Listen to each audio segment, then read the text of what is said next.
베드로가 살아가던 그 당시, 그 시대를 우리가 초대 교회 시대다 또는 초기 교회 시대다 이렇게 말합니다. 이 교회가 이제 처음에 태동이 되면서 가장 큰 문제점들이 그 당시에는 교리가 이렇게 확정이 되지 못했던 시대였습니다. 그런가 하면 또한 성경이 정경화가 이루어지지 않은 시대였습니다. 그러다 보니 교회에 각양각색의 하나의 세력들이 등장하게 되는데 그 가운데서 가장 대표적인 부분들이 바로 이단의 세력들이었습니다. 그것은 바로 유대인들을 중심으로 이뤘던 애변주의, 그리고 그것이 조금 더 시절을 거치면서 하나의 헬라적 부분들의 요소들과 함께 합쳐진 영지주의 그노시스 사상들이 이런 교회를 집중적으로 공격을 하게 됩니다. 그러면서 형성되었던 것이 바로 이러한 거짓 선자들, 거짓 교사들이 교회를 어지럽게 만들었던 것이죠. 오늘 본문에 보면은 예수님이 가르쳤던 제자들, 그들이 이제 교회를 세우면서 사명과 사역을 감당할 그 당시, 베드로가 살아있을 때였죠. 그 당시 거짓 교사들의 미혹에 교인들이 영적으로 넘어지기 시작합니다. 그래서 우리가 그 시대를 돌이켜 보면은 바른 말씀과 바른 교리가 얼만큼 중요한지, 우리는 얼마나 복된 시대를 살아가고 있는지 여러분들이 깨달으셔야 됩니다. 이들이 지금 베드로후서 속에서 나타나고 있는 것 속에서 베드로 전서와 후서가 조금 틀리는데, 베드로 전서가 로마에 의한 하나의 핍박 속에서 새하늘과 새 땅을 바라보라, 소망을 바라보라, 우리가 살아가는 이 나그네 길 속에 우리가 넘어지는 자 되지 마라, 그러면서 흩어진 디아스포라를 향해서 용기를 주고 격려를 줬다면은, 후서는 바로 이단들의 문제입니다. 특히 이제 이단들의 문제들 가운데서 이들이 가장 교회를 흔들었던 가운데서 또 하나가 뭔가 하면 예수님의 재림의 사건입니다. 예수님의 재림은 이루어지지 않는다. 예수님의 재림은 아주 급박하게 올 것이다. 이런 두 가지 사상들이 나중에는 영지주의 사상들과 함께 묻어져서 교회를 회방하는 그런 요소가 되는 것입니다. 예수님의 재림이 정말로 올 것인가? 여기에 대해서 사람들은 의심을 하기 시작했고, 그런가 하면 또한 예수님은 이미 이 땅에 재림하셨다. 그런 속에 또한 사람들은 흔들리기 시작합니다. 이 속에 가장 중심적인 역할을 했던 것이 바로 거짓 교사들입니다. 이 거짓 교사들은 바로 요한계시록 12장 4절에서 증가하고 있는 것처럼 마귀의 속이는 꼬리와 같은 그런 역할을 하고 있었던 것입니다. 마귀의 속이는 꼬리, 바로 거짓과 위선과 그리고 또한 속임을 통해서 사람들을 미혹하는 것, 이것을 꼬리라고 말하는 것입니다. 그러나 사도행전 1장 11절은 우리에게 분명한 것을 우리에게 증거하고 있습니다. 너희 가운데 하늘로 올려지신 이 예수는 하늘로 가심을 본 그대로 오시리라. 아멘. 우리가 예수님의 성천을 믿는가 믿지 않는가? 근데 놀랄 사실은 예수님의 성천이 바로 지금 사도행전에서 지금 이 이야기는 그 당시의 역사 속에서 현장에 증인들이 있었습니다. 그래서 예수님께서 성천하는 것을 사람들이 지금 보는 겁니다. 아시겠습니까? 그런데 놀랄 사실은 그것을 보고도 안 믿더라는 것입니다. 자신의 두 눈으로 보고 예수님께서 성천하는 것을 보고도 믿는 자보다 안 믿는 자가 더 많더라는 것입니다. 그 가운데 오비의 형제들이 많았습니다.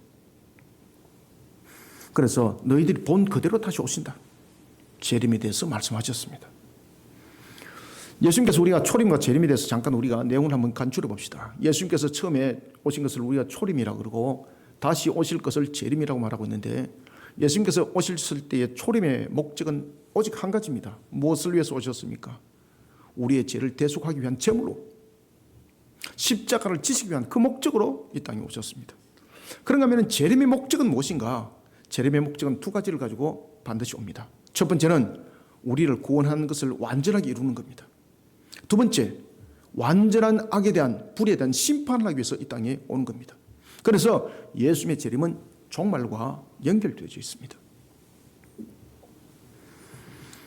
다시 오실 예수님, 우리는 그 예수님을 기다리고 있습니다. 우리가 예수님께서 다시 오실 그 과정 속에 살아가는 우리를 향하여서 우리는 은혜의 때를 살아간다라고 말하기도 합니다. 왜 그런가 하면 예수님께서 오시기 전까지는, 심판이 있기까지는 하나님께서 구원하시기로 예정한 자들이 여전히 복음을 통해서 부름을 받으니 그것을 은혜의 때라고 말하는 것입니다. 그런가 하면 또한 장차 도래될 예수님께서 다시 오실 그때가 심판을 향하여서 목적을 가지고 오니 우리는 또한 종말을 기다리면서 살아가기도 합니다. 이런 것을 우리가 종합적으로 우리가 가르쳐서 우리는 종말의 날을 향하여서 살아가는 종말의 때 속에 있습니다 라고 이렇게 말하면 정확합니다. 그래서 우리의 완전한 구원도 종말 때에 완성이 되는 것이고 심판도 종말 때 완성되는 것이니 우리는 종말의 때를 향해서 살아가는 것입니다. 우리가 지금 종말의 때를 살아간다는 것은 종말의 날이라는 것은 일정한 날을 말하는 것이고 종말의 때라는 것은 그 날을 향해서 달려가는 기간을 때라고 말하는 겁니다. 목욕탕에서 뺏기는 때가 아니고. 설렁한데 아무튼 저와 여러분들은 지금 은혜의 때를 살아가고 있는데 그것이 종말의 날을 향해서 살아가고 있다는 사실입니다. 이 속에는 반드시 은혜가 있습니다. 그런데 여러분들 반드시 자각하십시오. 종말의 날에는 은혜가 펼쳐지지 않습니다. 반드시 공의만 성립됩니다. 아시겠습니까? 그래서 종말의 날을 판결의 날이라고 말하는 겁니다. 판사가 판결을 할 때에 그것은 징역을 살 것인가 아니면은 무죄인 것인가 라는 것에 판결하는 것이지 그때 가지고 용서를 해주고 이런 것이 없습니다. 우리는 이러한 상황들을 잘 아셔야 되는 겁니다. 그리고 일단 이러한 부분에 대해서 알기를 힘쓰는 자들이 되어야 합니다. 사랑하는 성도 여러분, 우리가 종말의 날에 이르게 되면은 그것을 세상의 끝날이라고 말하는데 세상의 끝날이 아니죠. 왜 그런가 하면 종말이라는 것은 우리의 죄악된 상태 속에서 또한 우리의 환경적 부분에서 나타났던 것에 대해서 결정을 짓는다 그래서 종말인 것이지 그 이후로 모든 것은 다 끝났다는 것이 아니에요. 그래서 종말은 우리에게 무엇을 말해주고 있는가 하면 베드로도 그 이야기를 하고 있는 거죠. 그런가 하면 또한 요한계시록에도 그 이야기를 분명히 하고 있는 거죠. 바로 새하늘과 새 땅입니다. 만약에 우리가 살아나는 이 시대 이후에 사후의 세계가 또 다른 세계가 우리 속에 진짜 삶의 열매가 맺혀지고 그것이 펼치지 않는다면 저 목사 안 합니다. 아시겠습니까? 직업 가운데서 제일 하지 말아야 될 직업이 목사입니다. 물질과 상관없는 거지 않습니까? 목사를 실질적인 이 목사에 대한 개념을 가진다면 말 그대로 자신의 살을 베어내야 되는 거잖아요. 직업이 아니잖아요. 제가 왜 목사를 하겠습니까? 사도 바울처럼 우리의 종말의 날에 관한 새하늘과 새 땅에 확신을 가지고 있기 때문에 제가 목사를 하는 겁니다.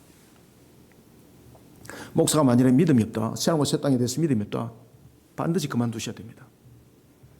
지금 이 설교를 듣고 계시는 분 가운데서 혹시나 목사님이 계신다면 믿음이 없다 그러면 당장 그만두시기 바랍니다. 왜 그러냐면 양들을 죽이는 역할을 하는 거짓 교사와 똑같기 때문입니다. 왜? 자기는 부활에 대해서 알지 못하고 믿지 못하고 새하늘과 새 땅에 대해서 알지 못하고 믿지 못하는데 성도들에게 무슨 꼴의 양식을 준단 말입니까? 거짓 교사와 똑같습니다. 그만둬야 돼요. 사랑하는 성도 여러분, 우리는 분명한 것을 기억하셔야 됩니다. 그것은 우리의 인생은 지금 살아가는 이 땅에서 마지막이 아닙니다. 종말은 우리에게 종극을 알리는 것이 아닙니다. 새로움의 시작을 알리는데 놀라운 것은 그것은 새로움의 시작이라는 겁니다. 주님께서 이 땅에 오시면은 그날은 우리에게는 잔치하는 날이라. 그렇지만은 불신자에게는 그날은 곡소리가 터지는 바로 통곡의 날이 될 것입니다. 왜냐하면은 불신자들이 이제 그 판결의 심판에 의해서 갈 곳은 영원한 불못이거든요. 영혼을 함께 태우는 불못이거든요. 그곳에서 영원히 살아가는 거예요. 고통 가운데 죽음의 고통을 가지고 영원히 살아가는 거예요. 아시겠습니까? 그러나 예수를 믿는 우리는 이 땅을 살아가다가 참으로 질고 가운데 살아가기도 했습니다. 참으로 헐벗은 속에서 살아가다가 궁핍한 속에 살아가기도 하고 배우지 못하여서 사람들에게 천박한 자라 조롱도 당하기도 하고 그런데 새하늘과 새 땅 예수님께서 재림하셔서 이 땅에 오셔서 믿음을 가진 신자들에게는 그런 것이 전부 다 씻어집니다. 따라서 우리에게는 영생 복락의 날을 살아가니 그것이 바로 천국 새하늘과 새 땅입니다. 사랑하는 성도 여러분, 종말을 살아가는 우리는 종말에 대한 분명한 인식을 가지고 있어야 됩니다. 우리는 여기에 대해서 세 가지에 대해서 힘쓰는 성도들이 되시길 바랍니다. 먼저 첫 번째 14절을 함께 읽어주시기 바랍니다. 시작.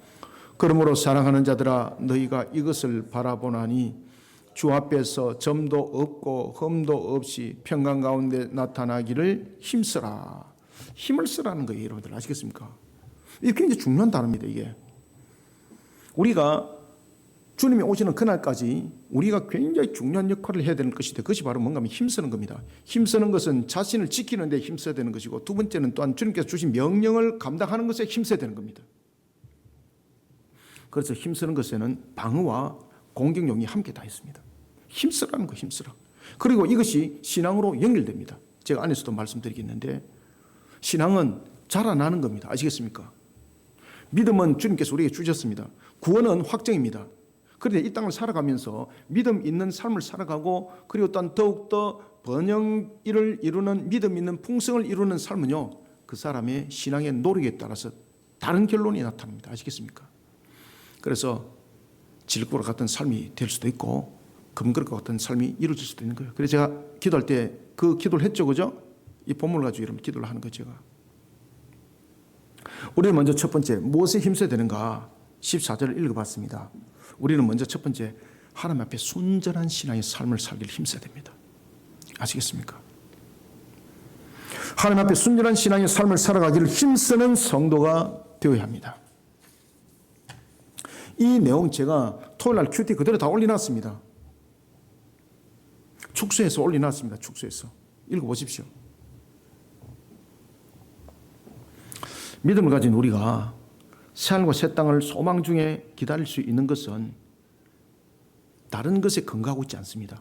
하나님의 약속에 근거하고 있습니다. 아시겠습니까? 사람과 약속 속에서는 그거 안 이루어집니다.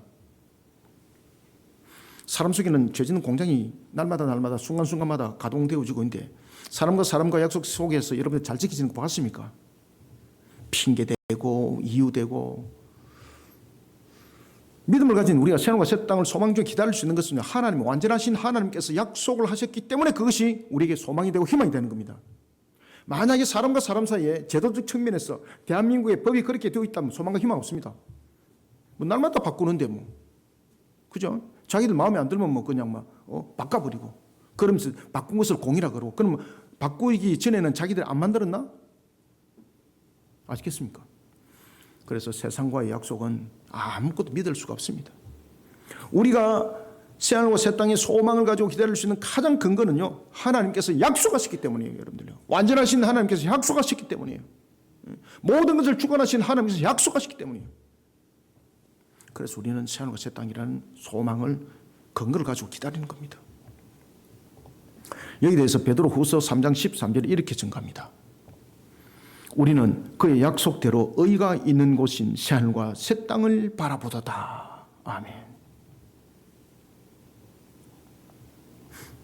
새하늘과 새 땅이 임하기 전에 예수님의 재림 시에 엄청나고 끔찍한 대변혁의 사건들이 일어날 것을 요한계시록은 우리에게 계시를 해주고 있지 않습니까?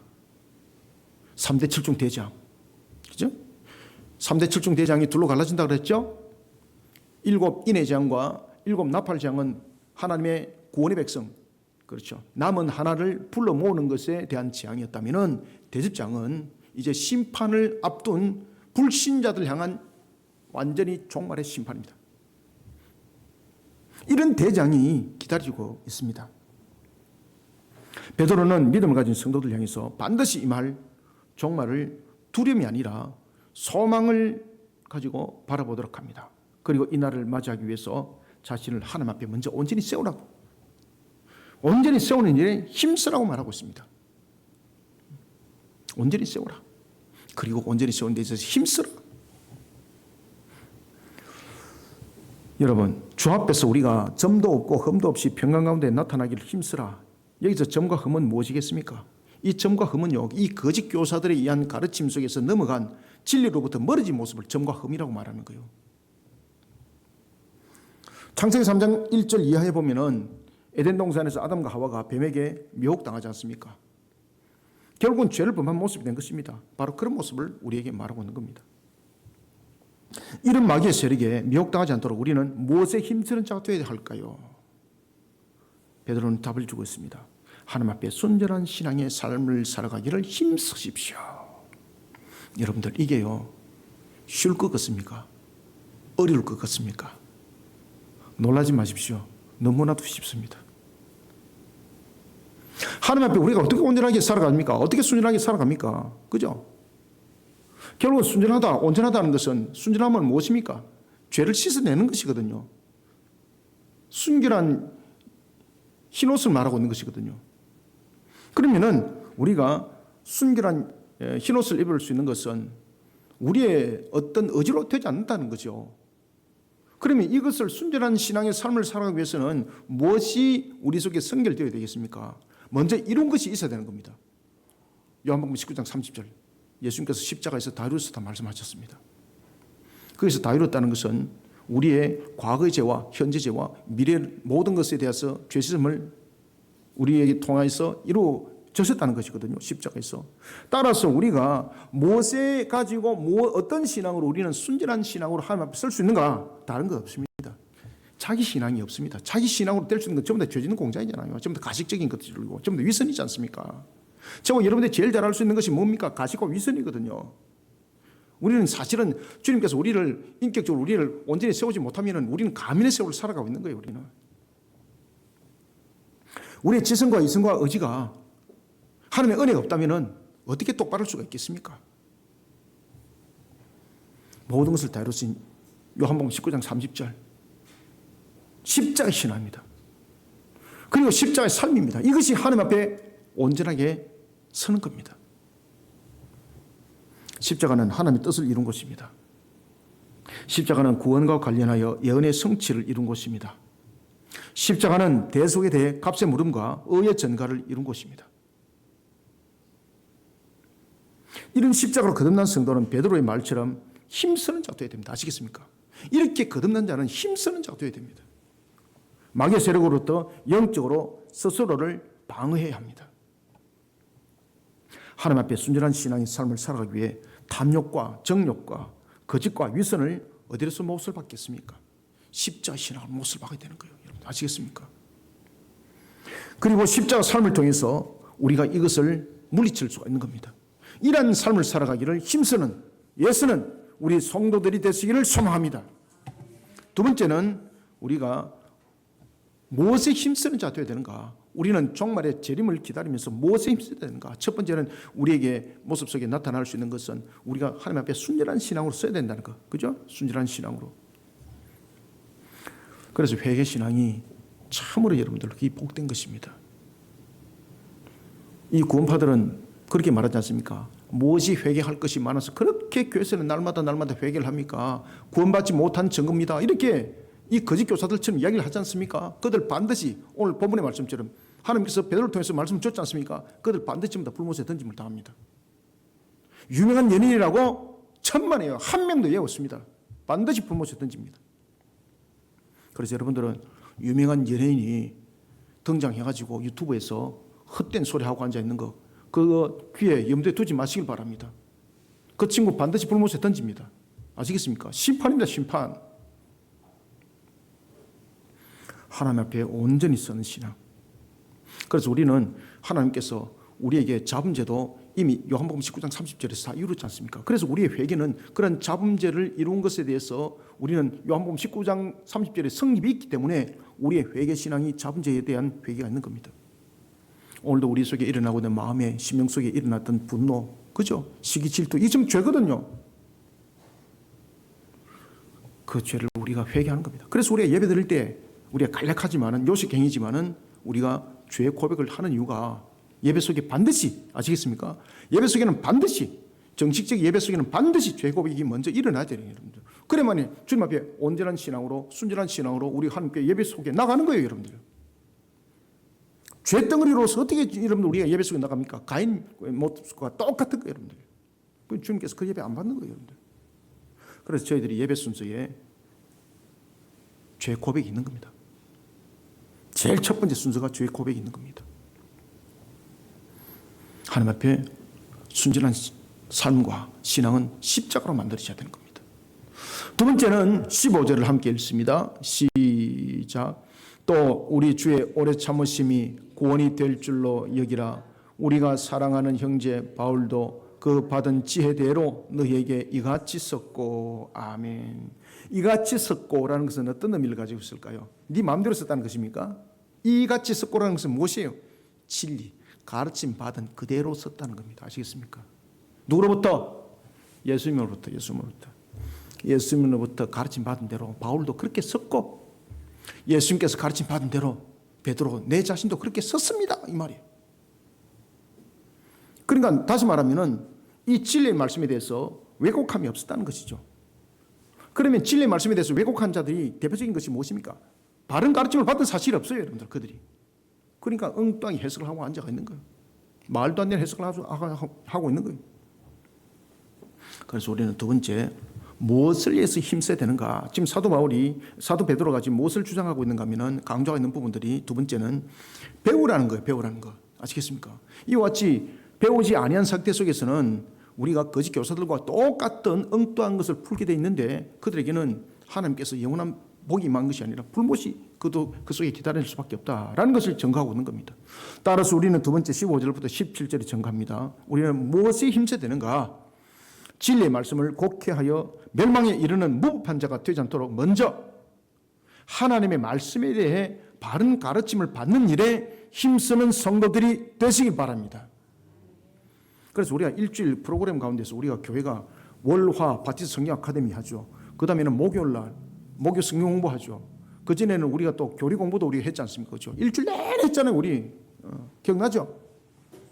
그리고 또한 주일 오후 예배는 또한 성경을 갖다 풀어서 가르치는 시간을 하지 않습니까? 그죠? 이것이 개혁주의 속에서 일어났던 종교개혁자들이 했던 그 하나의 포맷이었고, 이것이 그들이 교회 속에서 했던 내용들입니다, 여러분들.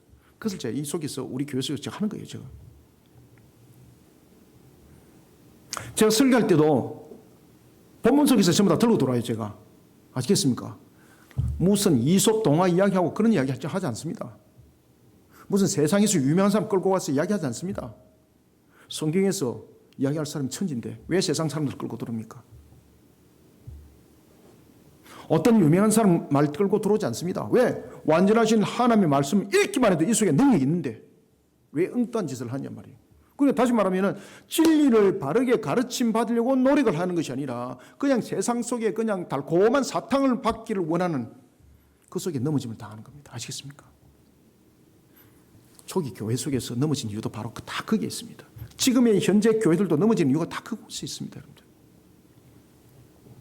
주님의 재림이 지연되는 것처럼 보이는 이유가 무엇이겠습니까? 오늘도 본문에서 그 이야기를 하거든요. 그러니까 이 주님이 재림이 지연되는 것처럼 보이니까 주님이 재림이 오지 않는다. 이런 속에서 이 거짓 교사들의 이 논리가 사람들에게 먹혀들었던 겁니다. 자, 그럼 이유를 알아야 되잖아요. 그죠? 성경에서 가르쳐 주고 있거든요. 그 성경에서 배우는 사실이 없으니까 엉뚱한 소리만 자꾸 하는 거예요, 여러분들요. 답은 전부 다 성경 안에 다 있는데 성경은 안 펼쳐보고 엉뚱한 소리만 하고 앉아가 있는 거예요. 무슨 진바치 같은 이야기는 하고 앉아가 있고. 주님의 재림이 지연되는 것처럼 보이는 것은 한 가지 이유 때문입니다. 무슨 이유인 줄 아십니까? 성경이 이미 이야기를 하고 있습니다. 하나님께서 구원하시기로 예정한 자 가운데 단 한 명도 구원에 이르지 못하는 일이 없도록 하기 위해서입니다. 그래서 이것을 마태복음이란 이런 데 보면은 한 비유를 통해서 한 마리 양을 통해서 이미 그 말씀을 정해주고 있지 않습니까? 마태복음 18장 12절은 여기 대해서 분명하게 말해주고 있습니다.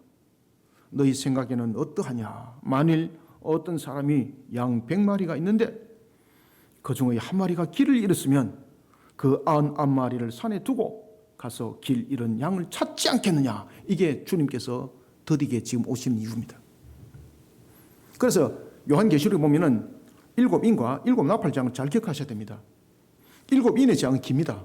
그런데 7나팔장은 굉장히 짧습니다. 왜 그러냐면 7인은 하나님께서 구원하시고자 예정한 자들이 각 시대에 각 나라 각 민족 속에 흩어져 있기 때문에 한 명도 빠짐없이 그것을 간추려서 찾기 위해서 그 시대가 예수님께서 십자가에서 죽으신 이후로 2000년이라는 역사 속에 지금 달려왔습니다. 우리가 그 인을 뗀 것으로 말한다면 지금 5번째 인이 떼졌다 보시면 됩니다. 그런데 6번째 인을 뗀 순간부터는요, 신속하게 일어납니다. 6번째 인이 떼는 순간 어떤 상황이 일어납니까? 지금까지도 겪어보지 못했던 대지진이 일어납니다. 아시겠습니까? 질병은 우리가 코로나 그보다 더 강력한 것이 혼합 속에서 이루어지고 있고, 그 다음에는 무엇보다 중요한 것은 하늘에 하나님께서 그 현상을 확실히 보여줍니다. 깨달으라는 거예요. 확실히 보여줍니다. 그래서 하늘에 별들, 달들, 해들이 변화가 되는 놀라운 역사들이 일어납니다. 그런 속에 우리에게 6번째 인이 펼쳐지는데 그 6번째 인이 펼쳐지면서 7번째 인은 속히 진행되어지고 나팔장은요 더 빨리 진행됩니다. 그래서 나팔장은 하나님께서 구원하시고자 예정한 자가 각 시대에 있는 것이 아닙니다. 그 시대에 있는 겁니다. 그 시대에. 지금 이해되고 있습니까? 인의 재앙이 긴 이유는 모든 시대에 각 시대에 하나님의 구원의 백성이 있기 때문입니다. 그런데 나팔장은 그 시대에 이제 마지막 구원이 있습니다. 그래서 나팔장은 강력함 속에서 말 잘 안 듣는 자녀들 어머니 아버지가 훈육하면서 회초리까지 던지지 않습니까? 바로 장이 그 역할을 하고 있는 겁니다. 그리고 대접장은요 더 신속합니다. 그래서 저와 여러분들이 있은 이 시대 때에 여러분들 우리가 새하늘과 새 땅 볼 수도 있습니다. 여러분 아시겠습니까? 저는 날마다 새하늘과 새 땅이 속김하기를 기도합니다. 왜 그러냐면 그 속에 우리의 영생 복락이 있거든요. 지금의 우리의 병들 모습들 속된 말로 말하면 우리 성도들 가운데 건강하지 않은 사람 어디 있습니까? 그렇죠? 근데 이 땅을 살아가면서 우리는 그 죄악 속에서 나타나는 우리의 형태, 이 모습은 우리가 바꿀 수 없는 거거든요. 그러나 새하늘과 새 땅에서는 이런 것들이 전부 다 회복의 역사로 일어나는 겁니다. 평생 여러분 병들 일 없습니다. 괴로움 속에 살아갈 일 없습니다. 근심과 염려 속에 살아갈 일이 없습니다. 그래서 그것을 샬롬이라고 말하지 않습니까? 그것을 평안이라 말하지 않습니까? 그래서 유대인들이 인사할 때 샬롬이라는 인사가 있는데 이것이 최고의 인사예요. 그냥 샬롬은 그냥 축복이라는 것이 아닙니다. 평강이라는 것인데 그 평강은 병들미 없고 근심이 없고 염려가 없고 늙음이 없고 죽음이 없는 것. 그래서 샬롬은 이 땅에서 이루어지지 않아요. 새하늘과 새 땅에서 성립되는 거예요. 여러분들 아시겠습니까? 그래서 저와 여러분들이 샬롬이라고 인사할 때는 새하늘과 새 땅에 우리의 신앙의 고백들이 그 속에 함께 묻혀 있다는 것도 반드시 기억하시길 바랍니다. 배워야 되는 거예요. 이런 진리의 말씀을 바르게 배워 나갔을 때에 우리는 넘어지지 않는 거예요, 여러분들. 바울도 예수님의 진리의 가르침을 벗어나지 않습니다. 베드로도 예수님의 가르침을 벗어나지 않습니다. 그래서 오늘 그 이야기를 딱 이야기를 하지 않습니까? 베드로에 의하면은 바울은 종말과 관련해서 예수님의 오래 참으심에 대해 여러 편의 서신을 쓴 것을 알 수가 있습니다. 이 가운데 일반적으로 이해하기 어려운 것들도 들어 있었습니다. 그런데 바울이 자신의 유식함을 여러분이 잘 아시는 것처럼 예수님의 제자들 가운데서 가장 공부를 많이 하고 박식한 자가 누굽니까? 바울이잖아요, 바울. 그죠? 그는 학문에도 뛰어납니다. 그죠? 수사학이라든지 이런 부분들은 처음 다 이미 그 가르침 속에서 배웠던 것이고, 그는 가말리엘 학파로서부터 그가 받았던 모든 그 가르침, 최고의 율법 교사였습니다. 당대의 최고의 율법사였던 가말리엘로부터 그가 가르침을 받았습니다. 그러한 사도 바울, 철학에도 아주 능통했습니다. 에피크로스파가 논쟁을 할 때 사도 바울의 그 논쟁에 이들이 기가 꺾였던 것도 우리가 기억을 할 있습니다. 에피크로스학파, 스토학파가 철학으로서 논쟁을 하는데 사도 바울을 따라주지 못하는 거예요. 그 정도로 사도 바울은 유식합니다. 여러분 아시겠습니까? 그런 유식함을 자랑하기 위해서 그가 서신을 이렇게 어렵게 썼을까요? 아닙니다. 사도 바울은 어렵게 쓴 적이 없습니다. 사도 바울은 자신이 서신에 기록한 것은 전달자를 통해서 충분히 가르침을 주었고요. 그리고 또 하나는 자신이 서신을 기록한 것은 이미 자신이 가르친 것을 주로 적었습니다. 그러면은 이 더러 어렵다라는 것은 어떤 사람이 어렵다는 것입니까? 가르침을 받지 못한 자들입니다. 그러면 그 가르침을 받지 못한 자들 가운데 가장 대표적인 자들은 누굽니까? 바로 거짓 교사들입니다. 거짓 교사들.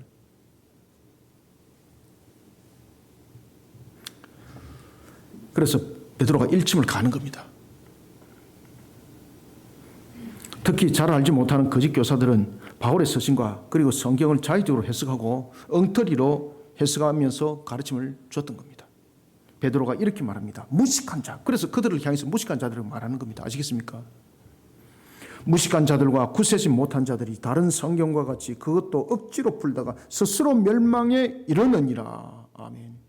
15절부터 17절 한번 읽읍시다. 시작. 또 우리 주의 오래 참으심이 구원이 될 줄로 여기라.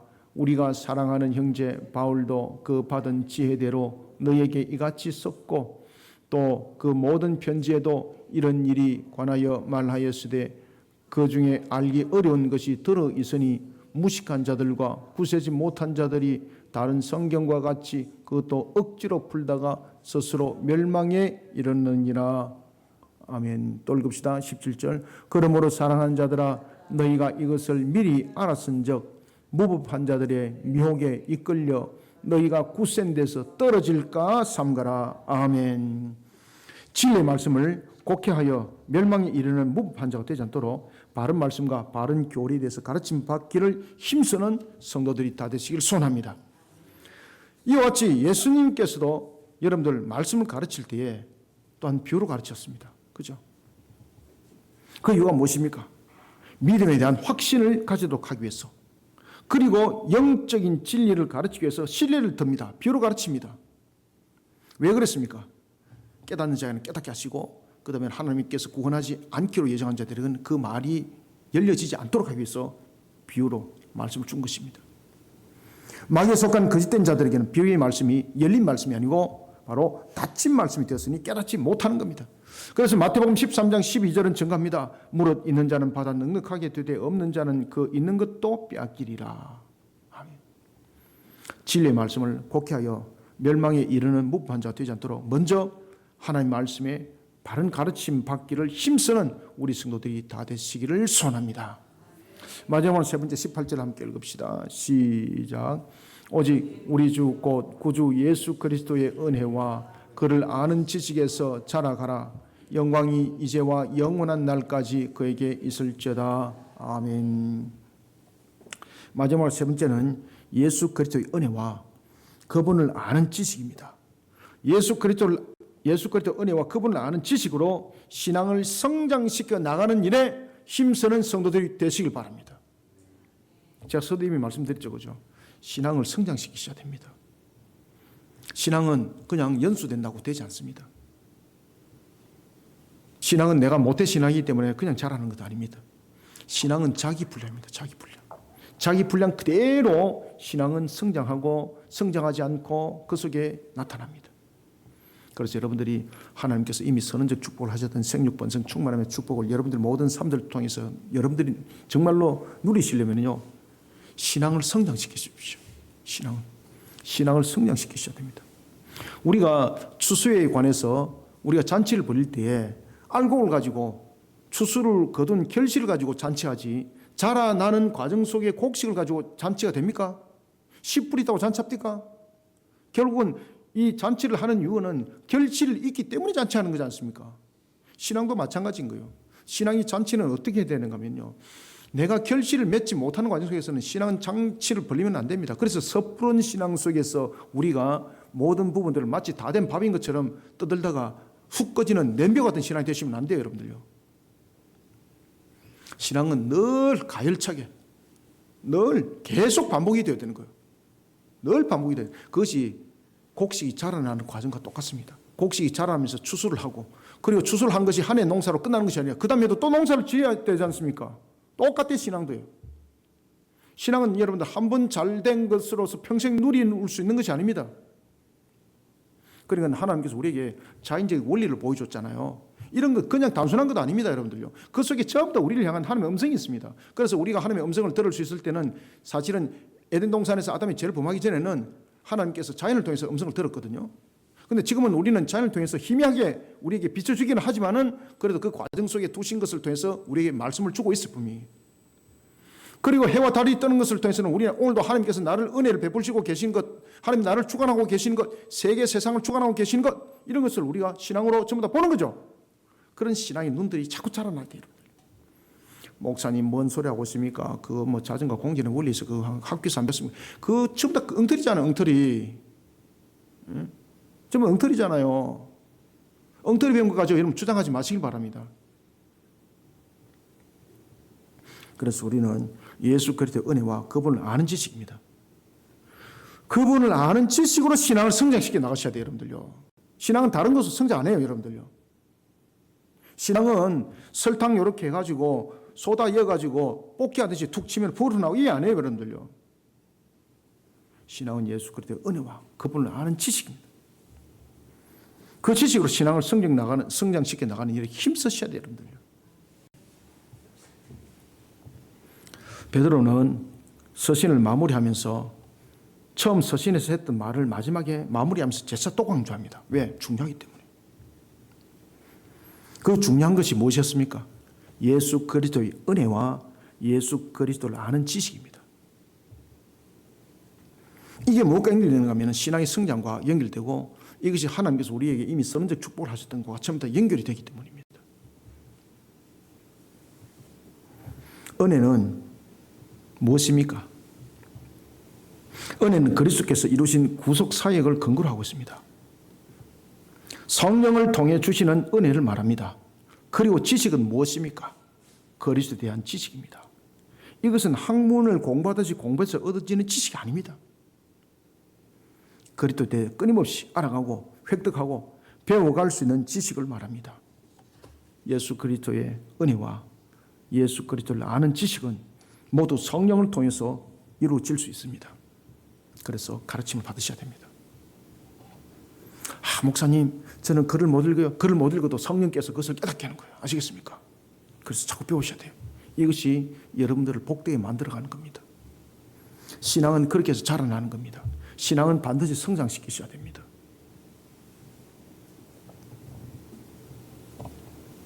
신앙을 성장시키지 못하니까 오늘은 뜨거웠는데 내일은 쑥 꺼진 냄비가 돼가지고 다 찌그러진 냄비가 돼가지고 그렇게 되면 안 됩니다. 여러분 아시겠습니까? 자꾸 수정해야 돼요. 찌그러진 것은 패고 아시겠습니까? 자꾸 그래 만들어 가야 되는 거예요. 그럴 때에 누가 도우신다고요? 그렇지, 성령께서 도와주시는 거예요. 성령께서. 그러면서 그 과정 속에서 부족한 것도 채워주시고 연약한 것도 회복시켜 주시고 이게 또한 성령의 역사잖아요.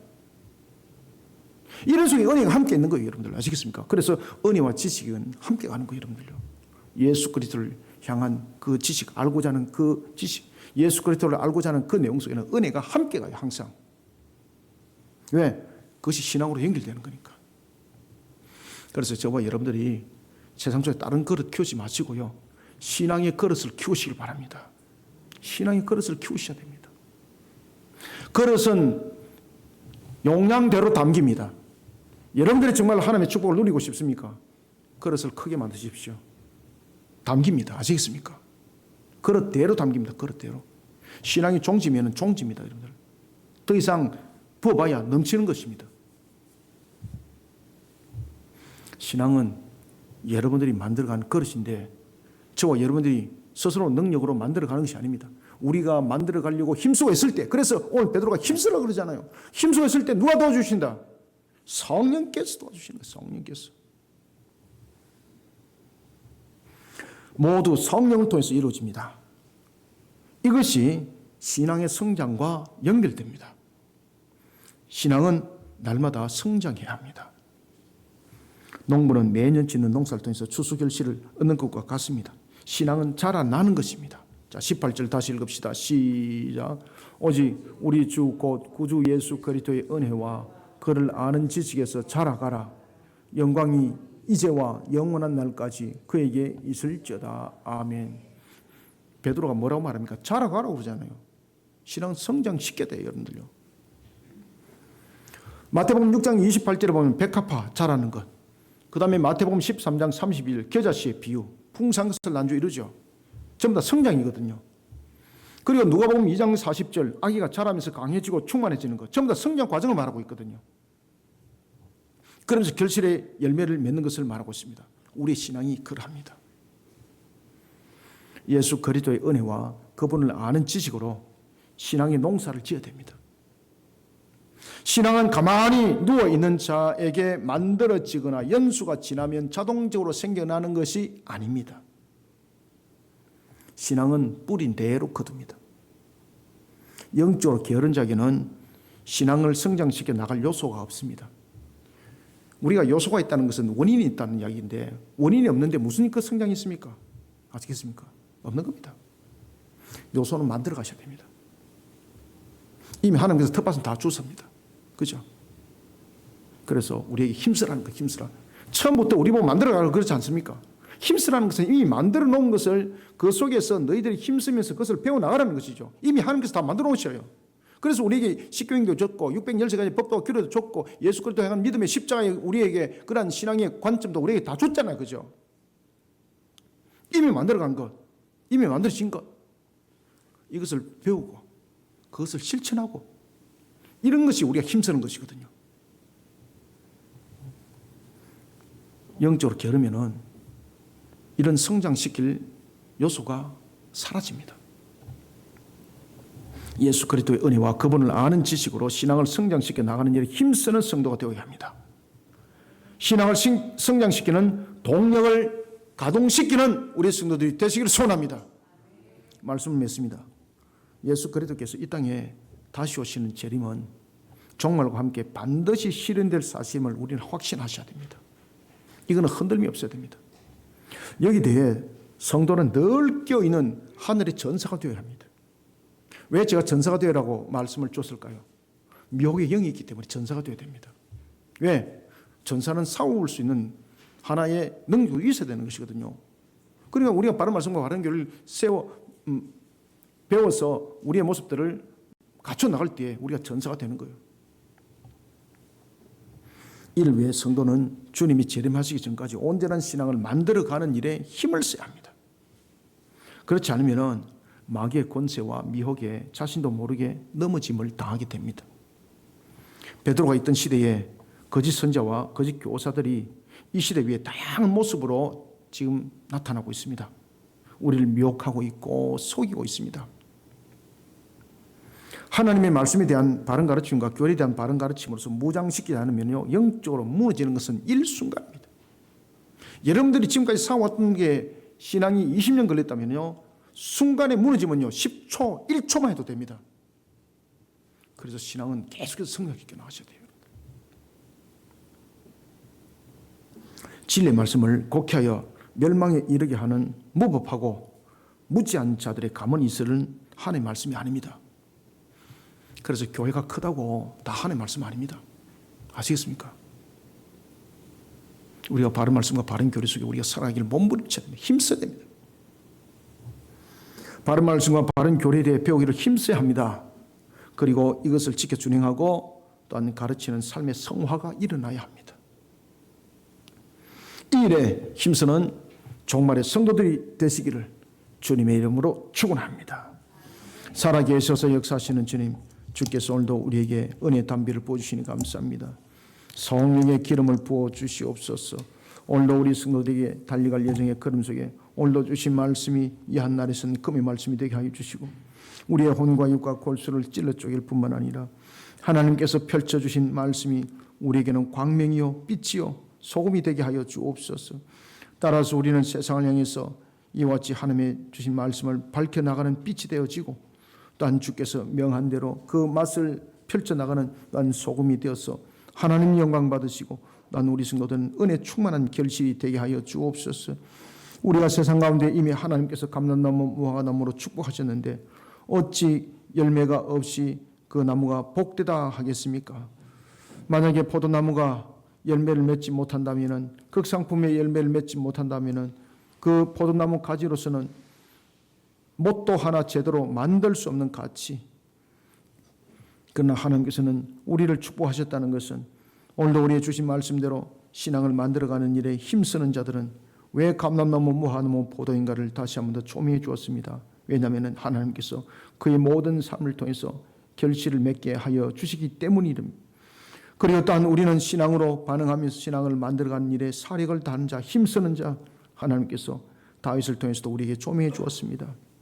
다윗도 그 인생이 참으로 실타래처럼 엉켜버렸고 앞뒤가 어떻게 해결돼야 될지 알지 못하는 속에 있지만은 그가 하나님 나라를 위해서 힘쓸 때에 하나님께서 그 실타래를 다 풀어주셨고 아름다운 옷을 지어 그에게 입혀주셨던 것을 봅니다. 이런 동일한 역사가 우리 오늘도 함께한 우리 모든 성도들에게 역사하여 주옵소서. 하나님이 주신 때 위에 우리가 살아가고자 합니다. 이런 또한 사명사역 속에 우리가 힘쓰며 애쓰는 바른 말씀과 바른 교리를 바티서 성경 아카데미를 통해서 펼쳐나가고 있고 그리고 또한 바티서 출판사 문서 선교 사역을 통해서 펼쳐나가고 있습니다. 그런가 하면 또한 주님께서 명한 바에 대해서 우리가 파티에서 선교를 통해서 전도 대행진의 장정을 떠나고 있습니다. 1월 17일 출정식을 가지고 3월 28일까지 25인의 전도자를 중심으로 달려갈 때 이들에게 주님께서 보혜복을 다해 주시고 생육번성 충만함의 선적 축복의 결실들이 모든 과정 속에서 일어나게 하여 주시옵소서. 그라여서 그 생육번성 충만함의 그 결실이 전도자들의 전도 도구가 되게 하여 주시고 그런 속에 세상 사람들에게 하나님이 살아계셔서 어떻게 역사인지를 밝혀보게 하여 주시옵소서. 예수님의 이름으로 기도드립나이다. 아멘.